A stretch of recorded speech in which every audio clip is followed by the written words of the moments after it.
বৃহস্পতিবার রাতে ওসমান হাদির মৃত্যুর খবরে বিক্ষোভ ছড়িয়ে পড়ে দেশ জুড়ে। রাতভর বিক্ষোভ হয় রাজধানীতে।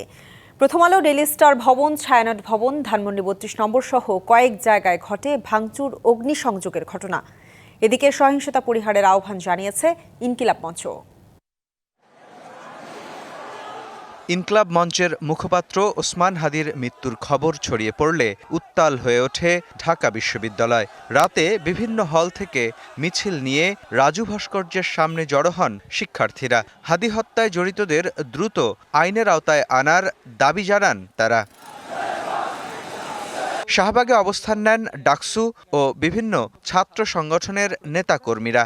ছিলেন সাবেক দুই উপদেষ্টা আসিফ মাহমুদ সজীব ভূঁইয়া, মাহফুজ আলম ও এনসিপি নেতারা। ওসমান হাদির শহীদি মৃত্যুকে ধারণ করে তখন বাংলাদেশকে আজকে বিভাজিত করার চেষ্টা করা হচ্ছে। যারা এই কাজ করেছে তারা শরীফ ওসমান হাদি ভাইকে ধারণ করে না। হাদি ভাইয়ের শাহাদাতের পর তার জন্য ইনসাফের দাবিতে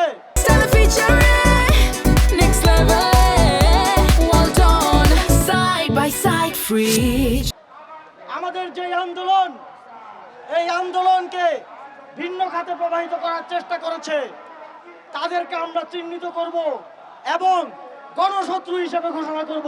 মধ্যরাতে বিক্ষুব্ধরা জড়ো হন কারওয়ান বাজারের প্রথম আলো ভবনের সামনে। ভাঙচুরের পাশাপাশি চলে অগ্নিসংযোগ। ভাঙচুর ও আগুন দেয়া হয় ডেইলি স্টার ভবনেও। এ সময় ভবনে আটকে পড়েন অনেক সংবাদকর্মী। পরে ফায়ার সার্ভিসের সহায়তায় তাদের উদ্ধার করা হয়।